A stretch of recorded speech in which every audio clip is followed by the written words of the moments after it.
और माँ सरस्वती तुम्हारी जीवा पर विराजमान है। और सीतारामचंद्र भगवान की जय। कहने लगी, जेहि बिरंची रची सिया सांवर, तेहि श्यामल बर रचे बिचारी। आसो बचन सुनी सब हर्षानी, ऐसे ही होई कहेंगे जुबानी, ऐसे होई कहेंगे जुबानी। जब सखी ने कहा, जिस विधाता ने हमारी सीता को रचा है, जिस विधाता ने हमारी सखी को बनाया है, उसी ने सवार करके बड़ी चतुराई से उसके लिए ये सांवला वर भी बनाया है। तो मेरी बात पर विश्वास करो। तो तब तक दूसरी सखी बोली, तुम्हारे ये वचन हमेशा हमेशा के लिए सत्य हो जाए, तुम्हारी वाणी सत्य हो जाए। ये हर्षई बरसई सुमन, सुमुख सुलोचन वृंद, जाय जहां जहां बंद दो, तहां तहां परमानंद। सुमन वृष्टि होने लगी उनके ऊपर। किसके? जो सखियां ऐसी वाणी कह रही हैं, भविष्यवाणी कर रही हैं। आकाश से देव मार्ग से उनके ऊपर सुमन वृष्टि होने लगी। और जिस मार्ग पर राम लखन जाते हैं, वहां पर देवता लोग सुमन वृष्टि करते हैं। जहां जहां दोनों जा रहे हैं, सब लोग उनके दर्शन करके परमानंद की अनुभूति प्राप्त करते हैं। इस प्रकार से अब दोनों भाई नगर के पूर्व में गए, जहां धनुष यज्ञ के लिए बहुत बड़ी रंगशाला का निर्माण किया गया था। जहां पर क्या होना था? धनुष यज्ञ। उस रंगशाला को देखा, जो साथ में सेवक को उन्होंने बताया, यहीं पर धनुष यज्ञ होना है, ये भूमि वहां के लिए बनाई गई है, बहुत लंबा चौड़ा मैदान है, वहां पर तैयारियां जोर शोर से चल रही हैं। चारों ओर सोने के बड़े बड़े मंच लगाए गए हैं, जिन पर देश विदेश के राजकुमार और राजा बैठेंगे, जहां पर जानकी जी का स्वयंवर होगा। इस प्रकार बाबा कहते हैं कि कछुक ऊंच सब भांति सुहाई, बैठे नगर लोक जहां जाए। अलग से एक ऊंचा स्थान बनाया है, जिसको दर्शक दीर्घा कहते हैं, जिस पर नगर के लोग, बाल बूढ़े वृद्ध युवा नारियां बैठेंगी और वहां बैठ करके वो क्या करेंगी? इस रंगमंच की शोभा को, इस धनुष की शोभा को देखेंगे। उनके लिए अलग स्थान बनाया है। यहाँ पर बाबा कहते हैं, इस प्रकार से भगत हेतु सोई दीन दयाला, चितवत चकित धनुष मकसाला। वह दीनों पर दया करने वाले ब्रह्म भगवान श्री राम धनुष यज्ञ की जो शोभा है, उस मैदान को, उसकी तैयारी को देख करके चकित होकर देख रहे हैं।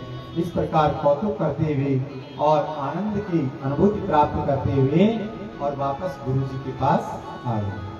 गुरुदेव के चरणों में प्रणाम किया और इस प्रकार फिर रात्रि को पुनः विश्राम किया। प्रातः काल वह सब सभा में आए और यहाँ पर बाबा कहते हैं कि प्रातः काल में उठे, फिर गुरु जी के चरणों में प्रणाम किया और दोनों भाई गुरु जी से आज्ञा लेकर के और हाथ में फूल के लिए चुगने के लिए वाटिका में जा रहे हैं। गुरु जी से आज्ञा ली कि पुष्प वाटिका जो उपवन है मिथिला का, जहाँ पर नाना प्रकार की वनस्पतियां, अनेक प्रकार के पुष्प, कमल दल खिले हैं, वहां से गुरु जी की पूजा के लिए दोनों फूल लेने के लिए चले हैं। भूप बाग पर देखा जाई, जहाँ बसंत ऋतु लाई लोबाई। लाके बिटप मनोहर नाना, बरन बरन बर ओली बिताना। नौ पल्लव फल सुमन सुहाई, निज संपत्ति सुर सुख लगाई। चातक कोकिल तीर चकोरा, पूजत दिया नटत कर मोरा। मध्यभाग सर सोहा सुहावा, हरि सोपान विचित्र बनावा। चित्र सोपान बनावा। जब दोनों भाइयों ने उस उपवन की वाटिका में, पुष्प वाटिका में प्रवेश किया, वहां पर जो माली हैं, रखवारे हैं, जिस बगीचे में नाना प्रकार के बिहग पक्षी निनाद कर रहे हैं, ध्वनि कर रहे हैं, और जहां पर नृत्य कर रहे हैं, अर्थात मानो की बसंत की ऋतु वहां पर छाई है। चारों तरफ आनंद का महोत्सव उस पुष्प वन वाटिका में है। नाना प्रकार की वनस्पतियां, पुष्प उसमें खिले हैं। गुरुदेव भगवान कहते हैं कि पक्षियों के बिहग के शब्द सुनकर के, निनाद सुनकर के दोनों भाई गदगद हैं और इस प्रकार से आनंद की अनुभूति प्राप्त करते हुए आगे चल रहे हैं। जैसे बगीचे में गए तो वहां पर जाकर के जो बगीचे के माली हैं उनको प्रणाम किया। क्या किया? प्रणाम किया। क्यों किया प्रणाम? क्योंकि उनसे आज्ञा ली कि हम आपके उपवन में, आपकी वाटिका में पुष्प लेने आए, गुरु जी की पूजा करने, तो आपसे अनुमति चाहते हैं कि क्या हम फूल ले सकते हैं? क्योंकि बिना अनुमति के किसी के यहाँ से पुष्प भी नहीं लेना चाहिए, ये मानस कहती है। फल, पुष्प, साग, सब्जी किसी भी प्रकार का हो, ऐसा नहीं है। हम ले तो जा रहे हैं पूजा के लिए, पर जब अनुमति ना ली तो उसका भी पाप लगता है। इसलिए बिना अनुमति का कहीं से भी पुष्प लेकर के, चाहे पड़ोस में ही क्यों ना हो, देख बगल वाला घर में सुंदर गुलाब खिला, 60 से 2 गुलाब तोड़ी कर पूजा को मंदिर चल जा, तो ये गलत है। बिना अनुमति के पड़ोस से भी नहीं ले सकते हैं। वो जो है फल किसको मिलेगा? जिसका, चलो किसी को भी मिल जाए अच्छी बात है, बुरा नहीं है, पर अनुमति लेना जरूरी है। ये मानस हमें सिखाती है। आज माली से, रक्षकों से, अनुचरों से आज्ञा ली और आज्ञा लेकर के सुंदर वाटिका में प्रवेश किया। भगवान कहते हैं कि यहाँ पर बाबा कह रहे हैं कि तभी उधर से जब दोनों भाई पुष्प चुगने लगे, सुंदरबान की शोभा को निहारने लगे, तो इधर बाबा कहते हैं कि माता की आज्ञा से, माता की आज्ञा से जानकी जी भी अपनी सखियों के सहित जो माँ गौरी की पूजा के लिए मंदिर की तरफ आ रही हैं, और सुंदर जो है स्नान करके उन्होंने वाटिका में पुष्प लेने के लिए, भगवती गौरी की पूजा के लिए उसने भी अपनी सखियों के साथ में उस वाटिका में प्रवेश किया। इससे पहले भगवती जानकी जब स्नान कर रही हैं, तो स्नान करने के बाद जब 1-2 सखी पहले वाटिका में गई, तो एक सखी ने देखा, एक सखी से संग बिहाई गई रही देखन फुलवारी। उसने देख लिया फुलवारी में 2 राजकुमार जो कल नगर में घूम रहे थे, वही इस समय पुष्प वाटिका में फूल चुग रहे हैं। और जब उसने अनुपम शोभा देखी उन दोनों की, ते दो बंद बिलो के जाई, प्रेम दिवस सीता पई आई, दौड़ दौड़ करके और सीता जी के पास आई। हरी सखी तास दखा दशा देखी सकिन उलक गात जल नैन। उसकी दशा देख करके और सखियां जानकी जी सहित, जिसका पूरा शरीर पुलकित है आनंद से और आंखों से सजल प्रेम के धारा बह रही है, ऐसे दृश्य को देख करके अब सखियां पूछती हैं, क्या बात है, इतनी बावरी क्यों भाई, क्या देखा? बोला देखो देखो, दोनों राजकुमार इस समय वाटिका में आए। जानकी जी का हाथ खींच करके कहती, चलो ना, जल्दी चलो, शीघ्र, तुम्हें भी तो पुष्प लेने हैं माँ की पूजा के लिए, ये सुंदर अवसर है, तुम अपने नैनों से उनके दर्शन कर लो। बाबा कहते हैं, देखन बाग कुंवर दो आए, बया किशोर सब भांति सुहाए, श्याम गौर की कहाँ बखानी, वीरा नयन नयन बिनु बारी, सोनी हरसी सब सखी शयानी, सिया हिया अति उत्कंठा जानी, एक कहे नृप सुतते ही आए, हरे वचन उपजी प्रीत पुनी, चकित विलोकत सकल दिशे, जन सुख मेरे सभी मेरे प्रभु राम जय जय राम, जय जय राम, मेरे प्रभु राम जय जय राम। प्रभु मंगल भवन अमंगल हारी, प्रभु सुख सिरत श्री राम जय राम, जय जय राम, श्री राम जय राम, जय सिया राम, श्री राम जय राम, जय जय राम, श्री राम जय राम, जय जय राम। सियापति रामचंद्र भगवान की जय, उमापति महादेव की जय। यहाँ पर सखी ने जब भगवान की शोभा का वर्णन किया तो माता जानकी जी के मन में बड़ी उत्कंठा में देखने के लिए उनको, और शीघ्र तैयार हुई और वाटिका में जो है प्रवेश की सखियों के साथ। देखो यही है महाराजा दशरथ जी के पुत्र सांवले राम और गौर वर्ण में लक्ष्मण है। देखो सुने जो मुनि संग आई आवी, ये दोनों जो है इस समय मुनि जी के साथ में यहाँ आए हैं और इस प्रकार से अपने गुरु जी के लिए पुष्प चुनने आए हैं। अब तुम इनका दर्शन करो। भगवान गुरुदेव कहते हैं कि यहाँ पर सुंदर जो है दोनों का मिलन हुआ और इस भाव में जब जो है दोनों भेंट करने लगे तो यहाँ पर गुरुदेव भगवान कहते हैं कि जिस प्रकार चकोर चंद्रमा को निहारता है, ऐसे ही जानकी जी टिकटक अपने प्राणनाथ भगवान राघव जी को निहारती रही और सुंदरता को सुंदर करही, छवि दीप सिका जनवरही।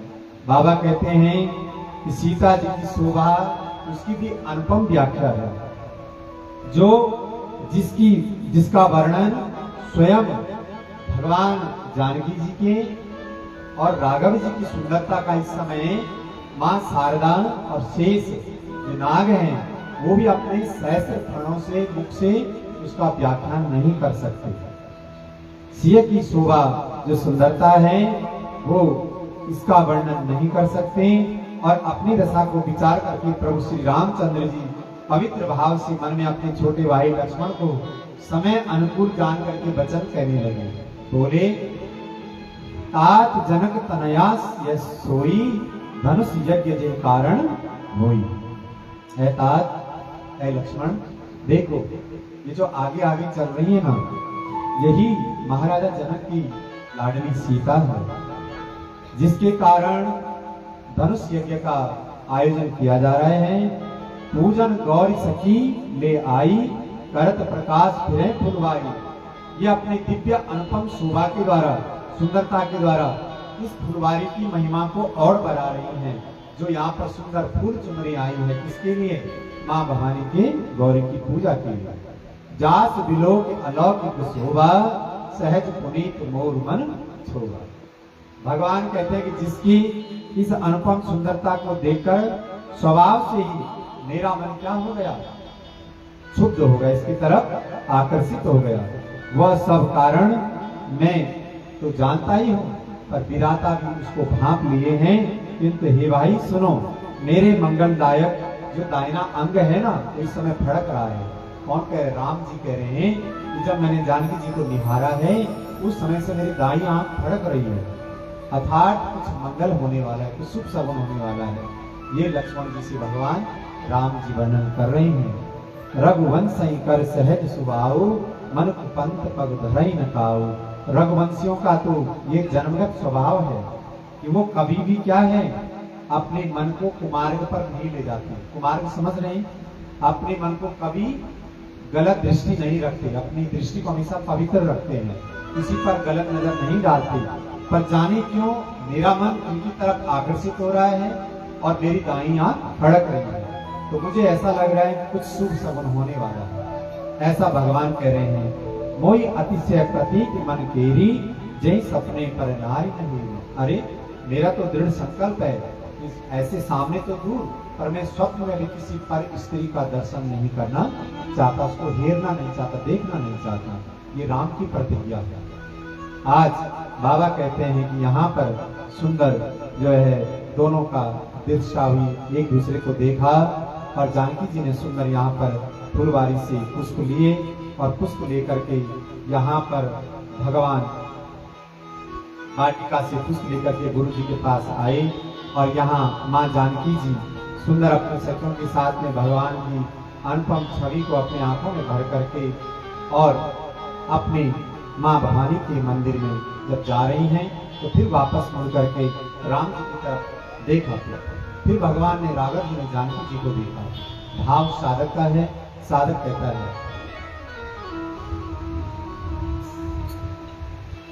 राम को देख कर श्री जनक नंदनी, राम को देख कर श्री जनक नंदनी, बाग में जा खड़ी की खड़ी रह गई। राम को देख कर श्री जनक नंदनी, बाग में देख कर श्री जनक नंदनी, बाग में जा खड़ी की खड़ी रह गई। राम को देख कर श्री जनक नंदनी, बाग में जा खड़ी की खड़ी रह गई। राम देखे सिया और सिया राम को, राम देखे सिया और सिया राम को, चार अखियां लड़ी की लड़ी रह गई। चार अखियां लड़ी की लड़ी रह गई। राम को देख कर श्री जनक नंदनी, राम को देख कर श्री जनक नंदनी, बाग में जा खड़ी की खड़ी रह गई। बाग में जा खड़ी की खड़ी रह गई।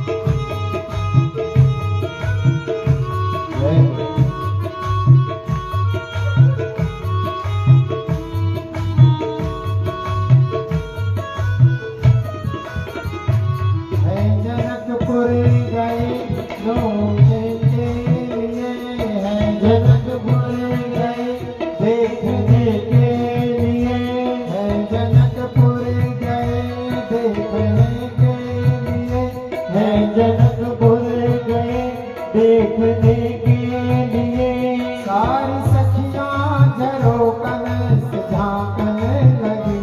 सारी सखियां झरोकन से झांकने लगी।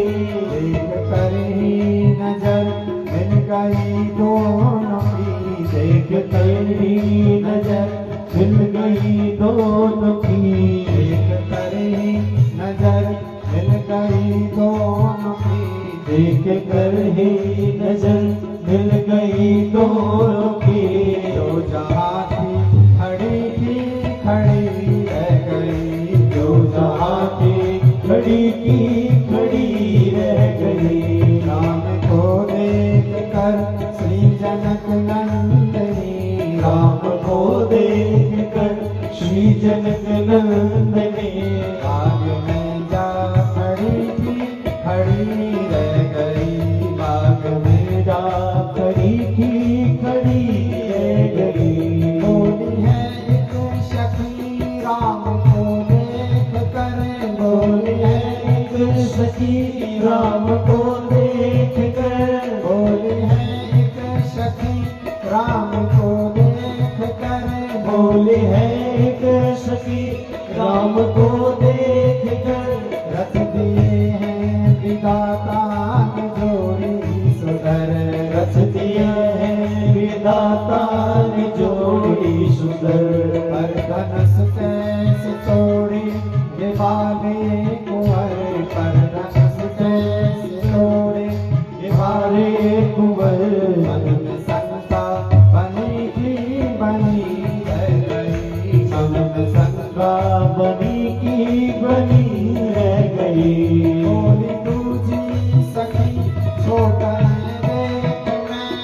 बोली दूजी सखी छोटे बोली दूजी सखी छोटे हैं देखन में, बोली दूजी सखी छोटे हैं देखन में, पर चमत्कार इनका नहीं जानती, पर चमत्कार इनका नहीं जानती।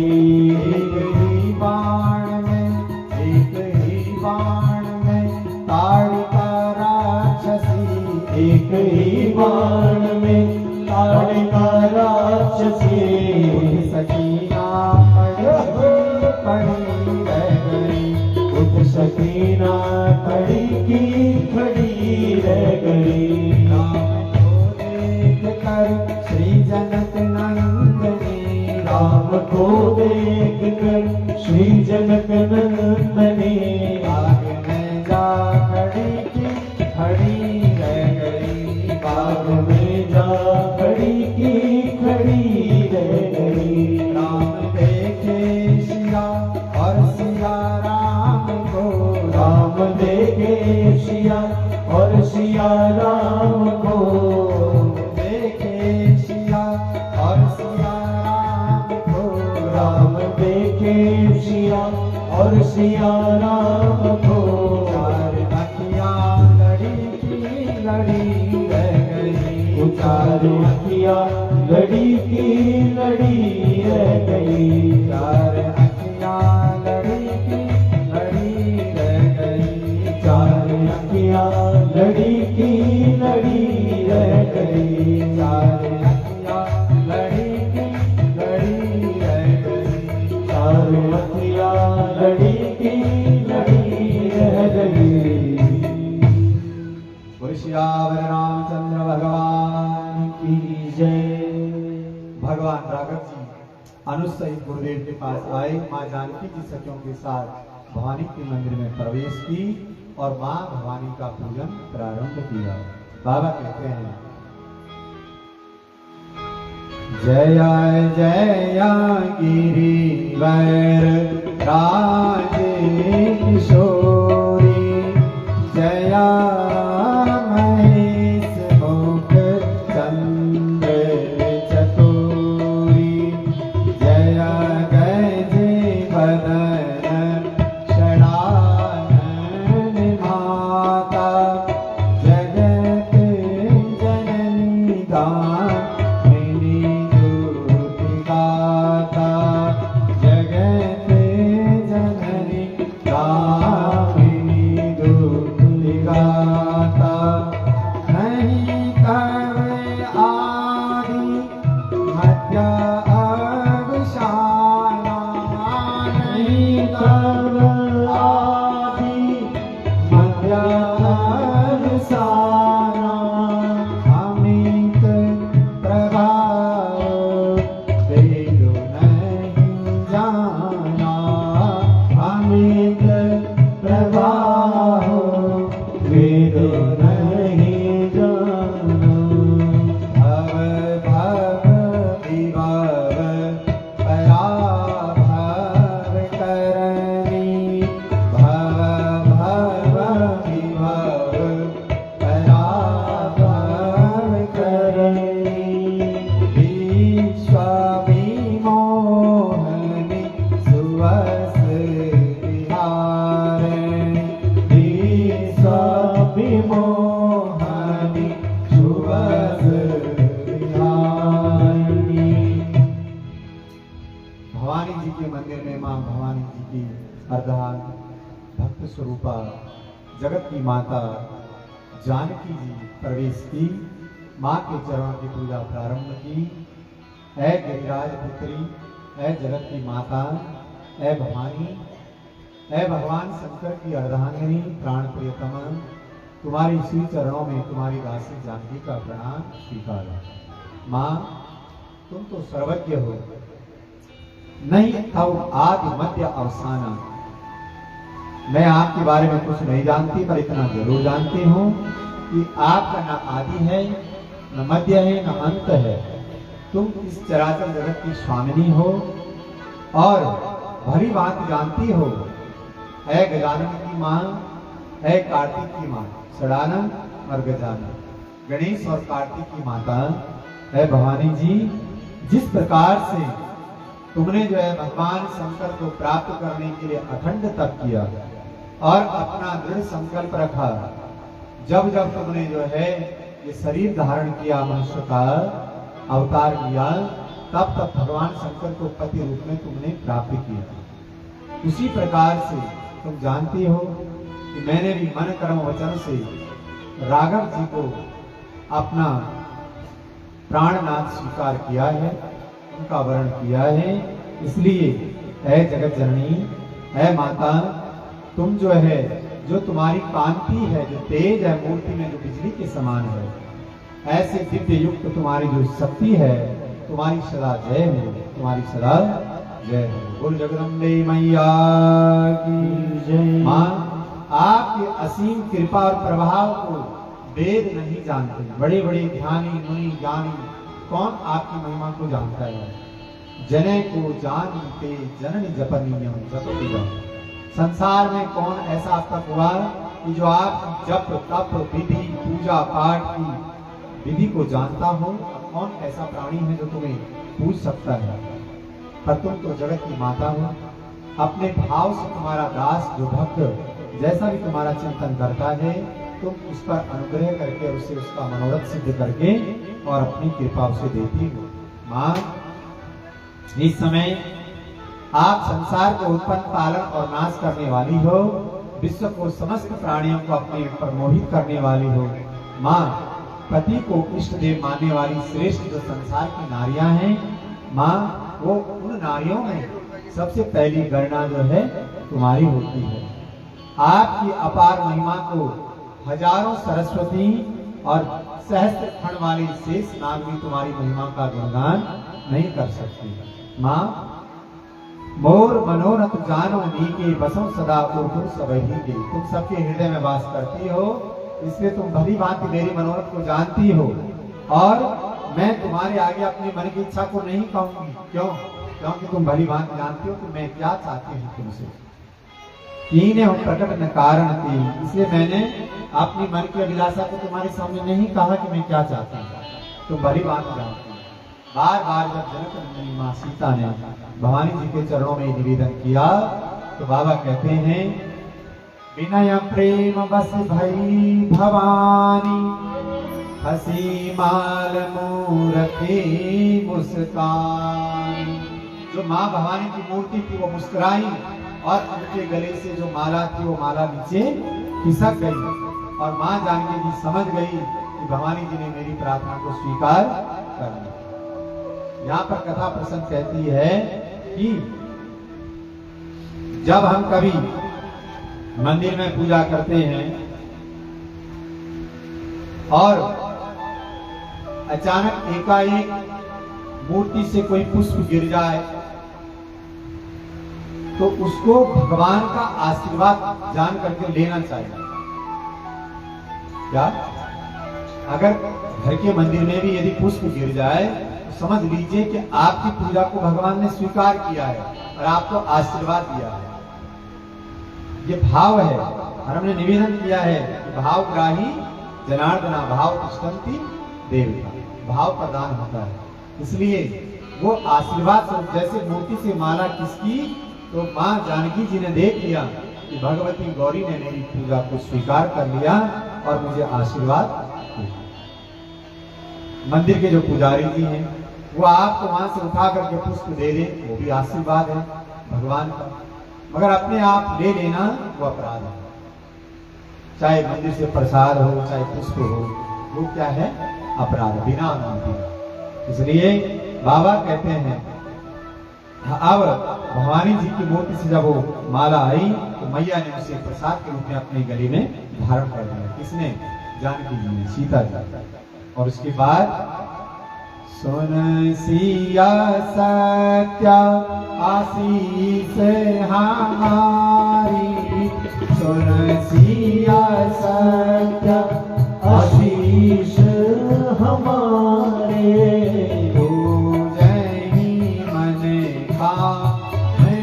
ना तुम्हारी पूजन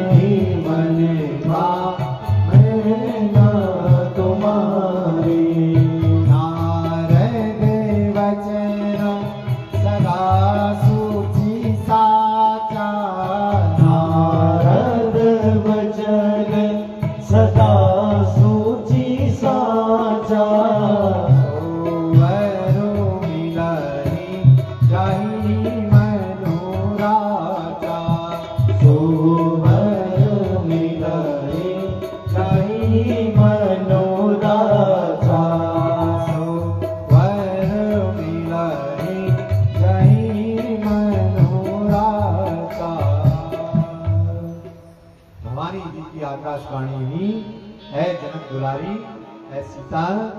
देखो नारद जी की वाणी कभी मिथ्या नहीं होती। मैंने जब पार्वती का अवतार लिया तो नारद जी ने कहा था मेरे माता पिता हिमाचल और मैना से, इस समय तुम्हारी पुत्री का विवाह शंकर जी से ही होगा, शिव जी से, तो उनकी वाणी मिथ्या नहीं हुई। ऐसे लिए तुम्हारे लिए भी जो उन्होंने भविष्यवाणी की है तो तुमको मन वांछित वर के रूप में जो तुम चाह रही हो वही मिलेगा। इतना ही नहीं, मां भवानी कहने लगी मनो जाहि राचेनु मिलाई सोवर, सहज सुंदर सावरो करुणा निधान सुजान शील, सनेह जानत रावरो तेहि पाति गौरी आशीष सुनि सिया, हरि कहिया हर्षि हरि तुलसी भवानी, पूजी पुनि पुनि मुदित मन मंदिर चली, मुदित मन मंदिर चली। जानी गौरी अनुकूल सिया, यह हर्षि नहीं जाई कहीं, मंजुल मंगल मूल बाम अंग धड़कन लगी। मां जानकी जी को सुख सगुन हुई। मां भवानी ने कहा मन जाहि राज्य मिलई सोबर, सहज सुंदर सावर। ऐ सीता, जो तुमने जिसकी रचना अपने मन में की है, जिसको तुमने अपने मन से चाहा है, वर्ण किया है, वही देखे तो तुमने दो राजकुमार वाटिका में, दो देखे, एक गौरा एक श्याम वर्ण का सांवला, किंतु मन जाहि राज्य ही मिलाई सोवर, सहज जो सरल है, सहज का मतलब सरल है, सहज सुंदर जो सुंदर भी है, और जो गौरा नहीं जो श्याम वर्ण का है, सांवर। इसलिए मैं ये भी निष्कर्ष स्पष्ट कर देती हूँ कि दोनों में से कौन तुम्हारा वर बनेगा। तो श्याम वर्ण का जो है, जो सरल है, जो सहज सुंदर है, दार्शनिक है, वही राम जी तुम्हारी वर बनेंगे। और करुणा निधान सुजान शील, जो करुणा के क्या है, सागर हैं, समुद्र हैं, जो करुणा के भंडार हैं, वो दया का खजाना।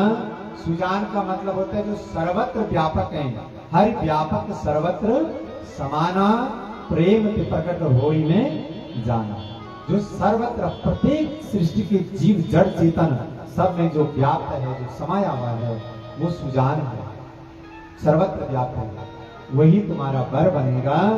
और शील और स्नेह, जिसके भीतर शिष्टाचार और प्रेम स्नेह भरा हुआ है, आचरण और प्रेम जिसके अंदर सदाचार भरा हुआ है, वही तुम्हारा वर बनेगा। इस प्रकार से मां गौरी का आशीर्वाद सुन करके जानकी जी प्रसन्न गदगद होकर के अपनी सखियों के साथ और हृदय में हर्ष करते हुए और राजमहल की तरफ जाने लगी। भवानी जी को बार बार उनके चरणों में नतमस्तक होते हुए और अब राजमहल की तरफ लौट पड़े। रास्ते में चलते चलते मां गौरी के आशीर्वाद से जानकी जी के बायां अंग फड़कने लगा, उनको भी शुभ सगुन संकेत मिलने लगे, जो मंगल का जो है प्रतीक है। आज जब जो है दोनों गए तो यहाँ हृदय में जो है सीता जी के सौंदर्य की सराहना करते हुए राम लखन दोनों भाई गुरु जी के पास आए और गुरु जी को पुष्प भेंट किए। यहाँ पर बाबा कहते हैं कि अब अरुणोदय हुआ, नृप सब नखत करे उजियारी, तार न सके चाप तम भारी, कमल कोक मधुकर खगनाना, हर से सकल विषा अवसान। इस प्रकार से भगवान राघव जी जैसे अगले दिन रात्रि का अंत हुआ, प्रातःकाल उठे, नित्य कर्म से निवृत्त हुए और यहाँ पर भगवान गुरु विश्वामित्र के साथ दोनों राजकुमार उस यज्ञशाला की तरफ बढ़े, जहां पर देश विदेश के नाना प्रकार के बड़े बड़े पराक्रमी राजा, यहाँ धरती के भूमंडल के निरपति राजा ही नहीं, महिपाल कहते हैं पृथ्वी के राजाओं के लिए। बाबा तुलसीदास कहते हैं कि केवल पृथ्वी के राजा ही नहीं, देवता लोग भी गुप्त रूप धारण करके, राजा का भेष धारण करके, असुर राक्षस भी जो है राजाओं का रूप धारण करके और उस धनुष यज्ञ में, उस स्वयंवर में जो है पधारे। सब अपने अपने आसन पर विराजमान हैं। सिय स्वयंवर देख आई, ईस पाई दो दे बढ़ाई, लखन कहा जस भाजन सोई, नाथ कृपा तब जा पर होई। लक्ष्मण जी गुरु विश्वामित्र जी के चरणों में प्रणाम करके कहते हैं, गुरुदेव जिसके ऊपर आपकी कृपा होगी वही जो है इस धनुष को भंग करेगा, तोड़ेगा। इस प्रकार सारे अपने आसन में बैठे, कहीं मृत वचन विनीत तिना बैठा रे नरनार, उत्तम मध्य नीच लघु नीच निज निज फल अनभार। इस प्रकार से उन सेवकों ने कोमल और नम वचन कह करके किसी को ऊंचा, किसी को मध्यम, किसी को नीचे, सब श्रेणी के अलग अलग स्त्री पुरुषों को बैठने के लिए आसन दिए और सब यथा स्थान पर सब बैठ गए। बाबा कहते हैं यहाँ जो नाना प्रकार के देश विदेश के राजा आए हैं, यहाँ पर जब गुरुदेव पधारे तो उनको एक अलग से ऊंचा आसन दिया बैठने के लिए। सब मंचन थे मंच एक सुंदर विशद विशाल, सारे मंचों से सबसे अलग ऊंचा एक मंच बनाया गया, जिस मंच पर विश्वामित्र जी गुरुदेव और भगवान मर्यादा पुरुषोत्तम राम जी और उनके अनुज लखन लाल जी विराजमान बने। तीनों जब बैठे तो सबने जो है इस प्रकार से देखा, बिन भंजे बहुधनुष विशाला, मेले सिय राम कुरुमाला। इधर उनके रूप को देखकर सबके मन में ये निश्चय हो गया कि शिव जी के विशाल धनुष को जो है कोई तोड़े ना तोड़े, पर ये राजकुमारों में से एक जरूर जो इस कार्य को सिद्ध करेगा। अपने आपस में जो भगवान के परम चरण अनुरागी राजा हैं, वो जो है इस प्रकार से आपस में वार्तालाप करते हैं। कुछ राजा आपस में चर्चा करते हैं कि देखो, अपने अपने पराक्रम की एक दूसरे से चर्चा करते हैं। तभी जो है उसी क्षण राज सिंहासन पर मिथिलाधिपति महाराजा जनक आए और बैठ करके जो है अपनी सभासदों के सहित मंत्री जी को आज्ञा दी कि सबका जो है अपनी संबोधन के द्वारा आतिथ्य सत्कार किया जाए। सब देश विदेश के राजाओं का स्वागत हुआ, सबको आने के लिए धन्यवाद दिया। और इधर अब जो है जो बड़े बड़े पराक्रमी राजा हैं, जो व्यर्थ से जो है अपने गालों को बजा रहे हैं कि हम अपने पराक्रम से धनुष को क्षण भर में उठा करके खंडित कर देंगे और जानकी का वरण कर लेंगे। ऐसे भगवान की उस सभा में पधारते ही सब जो है एकटक को निहारते रहे। इधर भगवान बोले बंदी बचन बर सुनो सकल महिपाल। जनक जी ने कोई घोषणा की और आज्ञा दी कि हमारे संकल्प को सबके सामने रख दो। तब जो है मंत्री जी जो बंदीगण है अर्थात जो घोषणा करता है, बोले कि ऐ देश विदेश के राजाओं, ऐ राजकुमारों, सुनिए।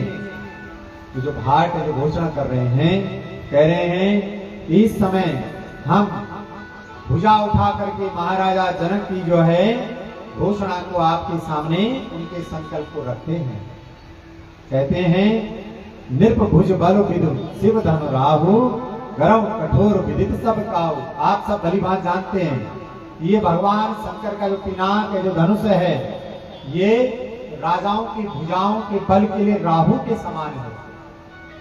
जैसे चंद्रमा की शीतलता पर राहु लग जाता है, ऐसे समझ लो चाहे तुम कितने बड़े बलवान हो, पर इस समय तुम्हारी कठिन बल की परीक्षा है। ये कोई साधारण धनुष नहीं है और तुम्हारे बल की ये परीक्षा है। इसलिए तुम सब इस बात से भली भांति विदित हो। बड़े भारी योद्धा रावण भान महाबटवारे, देख सरासन गवई सितारे। तुम जानते हो कि रावण और बड़े बड़े पराक्रमी बाणासुर जैसे पराक्रमी असुर सम्राट इस धनुष को देखकर ही भाग गए, क्योंकि जो दशानन रावण है जिसकी 20 भुजाएं हैं वो भी जो है इसके बल को देख करके और पराजित होकर के पहले ही चले गए। इसलिए तुम देखो, समझ लो, सबके सब महाराजा जनक की प्रतिज्ञा को हठ पूर्वक समझ लो। अरे जो है इस धनुष को उठा करके इसमें प्रतिंचा चढ़ा करके इसको भंग करेगा, उसी के गले में जो है जनक नंदिनी जानकी जी वरमाला डालेगी। ये प्रतिज्ञा जब हुई तो वे मूर्ख राजा तमक करके और धनुष को पकड़ते हैं, एकदम से एक एक करके अपने पराक्रम को क्या करते हैं, सिद्ध करते हैं, जा करके छू करके वापस आ जाते हैं। कोई हिला तक नहीं पाया। बड़े बड़े पराक्रमी महाभट राजा इस प्रकार करके जाते हैं, कोई प्रणाम करके वापस आ जाता है, कोई छूता है तो छू करके वापस आ जाता है, मगर तनिक भी हिला नहीं पाएगा। सारे देश विदेश के राजा जब इस प्रकार से परास्त हुए तो अंत में जब जो है सब नृप भय जोग उपहासी, जैसे बेनु विराग सन्यासी, तीरथि विजया वीरता भारी, चले चाप कर पर बसहारी, सिंहत भय हारी राजा, बैठे नीचे निर्जाई समाजा, बिलोकी जनक अकुलाने, बोले भजन रोष गनुसारे, दीप दीप के भूपति नाना, आए सुनी हम सो बनुठाना, देव धनुष धरि अनुज शरीरा, विपुल वीर आए रणधीरा, विपुल वीर आए रणधीरा। जब जनक जी ने देखा एक एक करके सब जो है पराजित हो गए, कोई भी धनुष को हिला तक नहीं पाया, तो एकदम से क्रोधित होकर के अपने आसन में उठे। ऐ देश विदेश के महिपालों, ऐ भूमि के राजाओं, देखो हमने तो तुमको यहाँ नहीं बुलाया, तुम सब जो है सुन करके जानकी का वरण करने की अभिलाषा लेकर के और दौड़ दौड़ करके यहाँ आए हो अपना बल दिखाने के लिए। अगर धिक्कार है तुम्हारे बल पर, जो तुम में से इतने बड़े बड़े पराक्रमी राजा इस मात्र एक शिव के धनुष को तुम हिला तक नहीं पाई। जनक जी ने नाना प्रकार के शब्दों को अपने क्रोध में आकर के कहा। इस प्रकार जब नाना प्रकार के शब्द अपशब्द कहे, जनक वचन सुन सब नर नारी, देख जान की भय दुखारी। जब जनक जी निराश हो गए तो मां जानकी और उनकी माता जी सबके सब जनकपुर वासी क्या हो गए, निराश हो गए कि क्या होगा। जब इतने बड़े बड़े पराक्रमी राजा इस धनुष को उठा नहीं पाए तो ये दोनों राजकुमार जो बचे हैं, क्या ये सुकुमार जितने कोमल हैं ये धनुष को उठा पाएंगे, ये इस पर प्रतिष्ठा चढ़ा पाएंगे। ऐसे निराश होकर के और अपने मन को दुख करने लगे। माँ के लखन कुटिल भय भोई, रद पद फरकत नयन सोई। एकदम से जब राजा जनक के वचनों को सुना, जब जनक जी ने कहा कि मुझे लगता है ये पृथ्वी जो है क्षत्रिय वंश से विहीन हो गई है, कोई भी पराक्रमी राजा धरती पे नहीं रहा।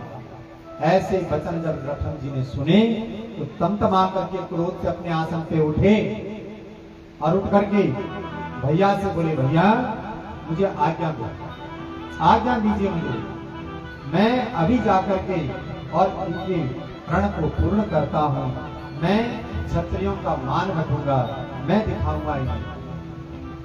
भैया राम जी बोले, लक्ष्मण थोड़ा तनिक धैर्य धारण करो, बैठ जाओ, शांत हो जाओ।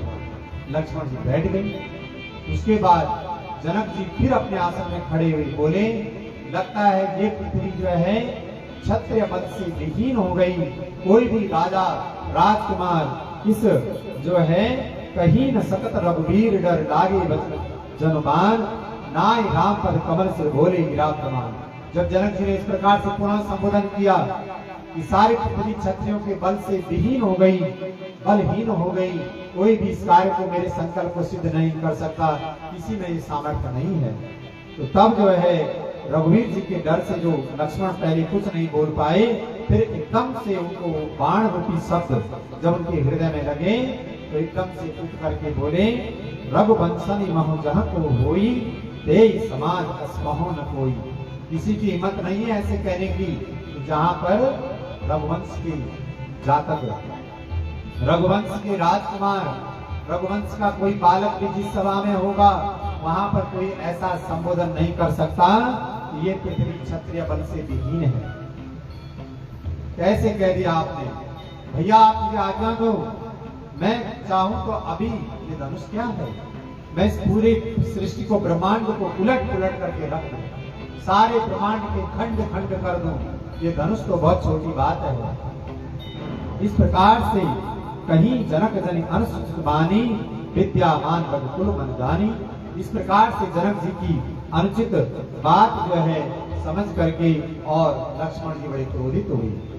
सुनो भान कुल पंकज भानु कहे सुभाव कछ अभिमान। इस प्रकार से सूर्य कुल रूपी कमल की सूर्य, सुनिए मैं स्वभाव से कहता हूँ कुछ अभिमान करके ही नहीं, यदि आपकी आज्ञा पाऊं तो मैं ब्रह्मांड को गेंद की तरह उसको नचा करके उलट पुलट कर दूं। आप आज्ञा तो दो, आपके रहते इस सभा में और रघुवंशियों का अपमान हो, ये हमारे लिए उचित नहीं है, मुझे आज्ञा दीजिए। अरे उसे कच्चे घड़े की तरह फोड़ दूं, मैं सुमेर पर्वत पर चूर्ण कर दूं, मसल दूं उसे। इस प्रकार से जब लक्ष्मण जी ने नाना प्रकार के क्रोध में भरे वचन बोले तो गुरु जी जो है एकदम लक्ष्मण जी धनुष के पास चले गए और धनुष के पास गए तो बोले, भैया आज्ञा दो, शीघ्र आज्ञा दो।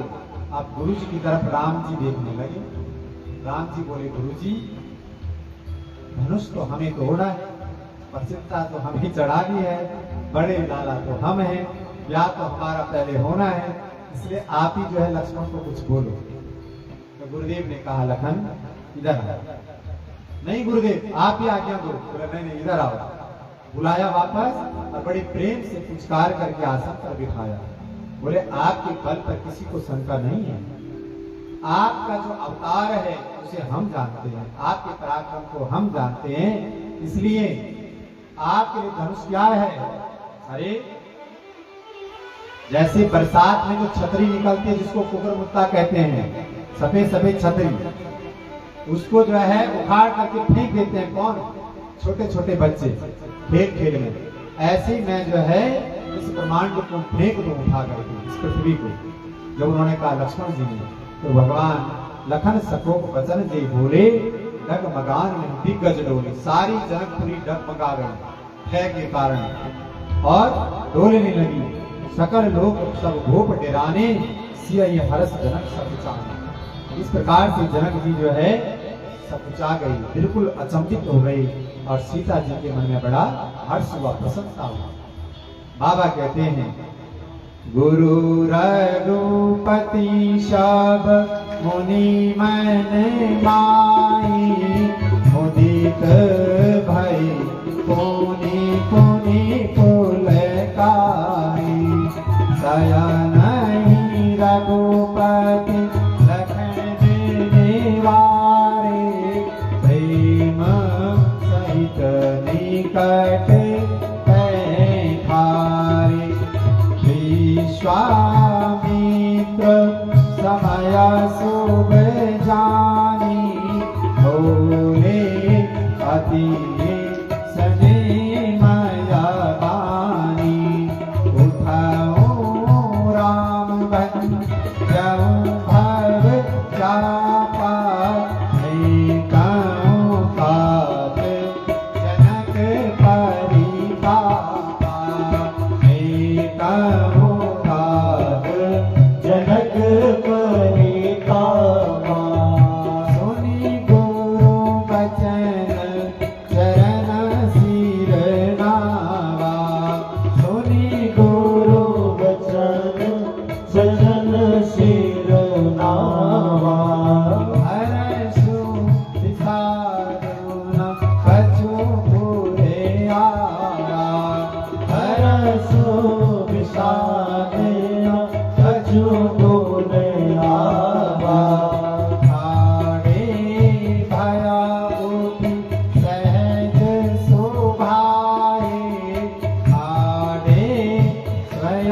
कोटि सहज शुभाए धवनी जुआ मृगराज रजाए धवनी जुआ राज न जाए। बड़े प्रेम से लक्ष्मण जी को अपने निकट बैठाया, उनके क्रोध को शांत किया। गुरु जी ने नैनों से इशारा किया और रघुवर जी को कहा, उठाओ राम बन जाऊं बहु चापा। ऐ राम तुम उठो और उठ करके भगवान शंकर के इस पिनाक को प्रतिंचा चढ़ा करके और इसको खंड खंड कर दो, और जो मिथिलाधिपति महाराजा जनक हैं उनके संकट को हर करके और उनके संकल्प को पूर्ण कर दो। गुरुदेव के श्री चरणों में भगवान राघव जी ने प्रणाम किया और पूरे सभासदों को प्रणाम करके, मिथिलाधिपति को प्रणाम करके, महारानी को प्रणाम करके, और अब भगवान विश्वामित्र जी के चरणाशीष से भगवान शंकर के उस धनुष के समीप राघव जी पहुंचे हैं। जब राघव जी धनुष के पास पहुंचे हैं, उनके कोमल शरीर को, कोमल भुजाओं को देख करके समस्त मिथिलापुरवासी बड़े अचंभित हैं। क्या होगा, ये संभव हो पाएगा, नहीं हो पाएगा। सब अपने अपने इष्ट आराध्य देवताओं को मना रहे हैं। कौन? मिथिलापुरवासी अपने पितरों को मना रहे हैं। ऐ पितृ देवताओं, आज तुम हमारे ऊपर अनुग्रह करो, कृपा करो, हमारी प्यारी सखी, प्यारी पुत्री, प्यारी बहन, प्यारी बेटी जानकी के इस संकल्प को पूर्ण करो, उनके इस मनोरथ को सिद्ध करो। आज हम आपसे मांग रहे हैं, आज की बात कुछ नहीं मांगेंगे। सब अपने अपने इष्ट पितरों को मना रहे हैं। बंद पितर सुत सुकृत सवारे, जो कछ पुण्य प्रभाव हमारे, आज तक हमने जितने पुण्य कर्म किए वो आज सब क्या हो जाए, राम जी के शरीर पर लग जाए, उनका बल बढ़ जाए और वो क्षण भर में इस धनुष को जो है खंडित कर देंगे। सब भगवान के लिए प्रार्थना करते हैं। कोई गणेश जी को मनाता है, हे गजानन, गणेश जी का भार कैसा है, हल्का है कि ज्यादा है? बोलिए, गणेश जी का भार कैसा है? बहुत विशाल है। लंबोदर महाकाय, जिनका शरीर विशाल है, महाकाय माने विशाल शरीर, उधर लंबोदर बड़ा पेट, इतना विशाल शरीर, और जब चूहे पर बैठते हैं तो तब कहाँ जाता है वो बल? तो मिथिलापुरवासी कह रहे हैं, हे गजानन, हे गौरी के प्रिय लाला, जब आप मूषक पर बैठते तो आपका बल क्या हो जाता है? कम हो जाता है, और आप उसकी सवारी करते हो, वैसे तुम महाबलशाली हो। इसी समय ऐसे तुम्हारे आशीर्वाद से तुम समस्त विघ्नों के नाश करने वाले हो, तो तुम्हारे आशीर्वाद से हमारे इस शंकर भगवान के धनुष का बल ऐसे इस समय कम हो जाए, क्योंकि हमारे राम जी कोमल हैं, उस चूहे की तरह सरल है, तो इसलिए वो आसानी से उस धनुष को उठा ले और उसको प्रतिष्ठा चढ़ाए। सब अपने अपने इष्ट और देवताओं को मनाते हैं। भगवान राम जी ने शंकर जी के धनुष को प्रणाम किया। प्रणाम करके और देखते देखते राम प्रेम समेत लखी सगन समय बोलाय, सीता मात सने बस वचन कही बिलकाय। इस प्रकार से जब राम जी धनुष को उठाने के तैयार हुए, तब तक जो है, जो वात्सल्यता और प्रेम की मूर्ति माँ है, तो माता जो है विलाप करने लगी, विलप करके रोने लगी। कौन माता? सीता जी की माता। कहने लगी, अरे देश विदेश के बड़े बड़े पराक्रमी राजाओं के द्वारा ये धनुष नहीं उठाया गया, लगता है कि आज जो है हम सबकी मति हरण हो गई। क्या ये कोमलांग, कोमल शरीर का राजकुमार क्या इस धनुष को उठा पाएगा? तब जो है अन्य सखियां उनको समझाती हैं, सखी सब कौतुक देख निहारी, जेव कहावत तो हमारी। मैं महारानी आप समझिए, रावण बाण छुआ नहीं चापा, हारी सकल भूत कहीं गापा। रावण बाणासुर ने जिस धनुष को छुआ तक नहीं भय के मारे, आज ये बालक उसको उठाएगा। सखियां समझाती महारानी को कि आप जो है चिंता ना करें, ये कोई साधारण बालक नहीं है, आप देखो अभी उनके पराक्रम को आप नहीं जानते। और भगवान जो है गौरी शंकर को प्रसन्न करते हुए प्रणाम करते आज्ञा लेकर के, और जानकी जी मनी मन मां भवानी को और गौरी शंकर भगवान को मनाती हैं कि प्रभु जिस प्रकार से आपको भवानी जी ने पाया, ऐसे मैं भी राम जी को पाना चाहती हूँ। अब आप कृपा करके मेरे राघव को अपना बल प्रदान करें। अब मन ही माना अकुलानी हो प्रसन्न महेश भवानी। मन ही मन जानकी जी महेश और भवानी जी को, शंकर जी और भवानी जी को प्रणाम करते बनाती हैं। आप उस पर प्रसन्न होइए, करम सफल आपन सेविकाई। अपनी दासी के मनोरथ को पूर्ण करिए, सफल कीजिए और इस धनुष के भार को हर लीजिए। इस प्रकार से देखते देखते भगवान राघव जी ने उस धनुष को, तो भगवान सकल उर्वासी करें मोहि रघुवर की दासी। जे के जे पर सत्य सने हो, सोते मिले कछु संग। जिस पर जिसका सच्चा प्रेम होता है, उसे मिलने से कोई रोक नहीं सकता, उसको अवश्य मिलेगा। तो जानकी जी का राघव जी के चरणों में परम प्रेम है, सच्चा प्रेम है। इसलिए प्रभु तन चितई प्रेम तन ठाना, कृपा दान राम सब जाना। भगवान को सर्वज्ञ सब कुछ जान गए और अपने हाथ में धनुष लेकर के और उस पर भगवान ने प्रतिज्ञा चढ़ाई। जैसे उस पर चाप चढ़ाने लगे, धनुष बीच में से खंडित हो गया और देखते देखते जो है 10 दिशाएं गूंज गई। इस प्रकार से भगवान ने आज मिथिलाधिपति जनक जी के मनोरथ को सिद्ध कर दिया। विषय कुंज राम कमट तोला, धरो धरणी धर धीर न डोला। दिशाएं जो है उज्जायमान हो गई ब्रह्मनाद से, धनुष के बंधन शब्द से, और यहाँ पर सारी जो है पृथ्वी डोलने लगी। राम चही शंकर धन तोरा, हो सजग मन आयुष मोरा। श्री रामचंद्र जी ने शिव जी के धनुष को तोड़ा और आज जो है इस प्रकार से भगवान ने उनके मनोरथ को पूर्ण कर दिया। बोल सियावर रामचंद्र भगवान की जय। गुरुमापति महादेव की जय। गुराही प्रणाम मनहि मन कीना, अति लागो भय धरवीना। संकय चाप जहाज सागर, प्रभु दो चाप खंड महिदारे। भगवान ने 2 टुकड़े करके और धनुष के नीचे धरती पर फेंक दिए। शंकर चाप जहाज सागर, रघुवर बाहुबल, बूढ़ सकल समाज चढ़ा जो प्रभु बस।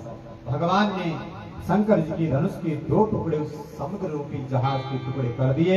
मोह बस पहले जो जहाज पर चढ़ा था, उन सबके जो है अभिमान को भगवान ने चूर्ण कर दिया। अब इधर जो है भगवान ने जब धनुष तोड़ा, भगवान गुरुदेव के चरणों में प्रणाम किया। सबके मन प्रसन्न हो गए और देवांगनाएं आकाश में ढोल नगाड़े बजा करके नृत्य करने लगी। सब जो है राम सीता के ऊपर क्या करने लगे, सुमन वृष्टि करने लगी। रही भुवन भरी जय जय वाणी, धनुष भंग जात न जाना। जय जयकार पृथ्वी से और आकाश तक होने लगी। सब जो है बंदी मागर सूत जितने भटवर रखवारे हैं, सब जो है भगवान की यश कीर्ति का गान करने लगे। और जो बंदी जन हैं, जो दास लोग हैं, उनको मिथिला के मंत्री भगवान जनक जी के आज्ञा पर नाना प्रकार के उपहार लुटाने लगे। आज्ञा लेते ही रघुवर उर्जय माल देखी, देववर सही सुमना। जन बिलो की रवि कुमुद गण, सकुचे सकल भुवाल। जैसी जानकी जी सखियों के साथ में आई और वरमाला हाथ में लेकर के भगवान राघव के पास निकट पहुंची, सारे भूपति जो है क्या करने लगे, ये देख करके जो है अवाक हो गए। अरे सब सकुचा गए। सूर्य को देख करके जैसे उसकी किरणों से कमल जो है मुरझा जाते हैं, ऐसी जो है तेज गर्मी के कारण जब पुष्प मुरझा जाते हैं, ऐसे सारी महिपाल माने पृथ्वी के राजाओं के मुखमंडल क्या हो गई, सिकुड़ गए। नाचई गावई विविध बदोटी, बार बार पुष्पांजलि छूटी। जहां तहां विप्र वेद ध्वनि करई, बंद बिरदावल उच्चरण। ब्राह्मण लोग मंत्रों का उच्चारण करने लगे, बार बार हाथों से पुष्पों की वर्षा सब करने लगे और बंदी जन भाट लोग जो है जनकपुरी और रघुकुल वंश की कीर्ति को गाने लगे। इस प्रकार तब सिय देख भूप अभिलाषी क्रूर भूपत मन मूड माटी। उस समय सीता जी को देख करके राजा लोग ललचा उठे और वे दुष्ट कपूत मूड राजा मूर्ख राजा मन में बहुत तमतमाई। वे आवाजें कूट करके कवच पहन करके जहां तहां गाल बजाने लगे और कहने लगे कि कोई कहते हैं कि सीता जी को छीन लो, हर लो इनसे, ये दोनों राजकुमार को पकड़ करके इनको बंदी बना दो। नाना प्रकार के वो करने लगे। एक बार में जो है धनुष तोड़ने से ही चाह नहीं सरेगी, हमारे जीते जी राजकुमारी को कौन ले जा सकता है। इस प्रकार से देश विदेश के जो दुष्ट राजा हैं वो जानकी जी को हरने का प्रयास करने लगे। भगवान राम जी ने एक तिरछी नजर से सबको देखा और भय के मारे सब जो है फिर से अपने अपनी जगह पर बैठ गए। इधर भगवान ने देखा कि इस सभा में कोलाहल हो गया।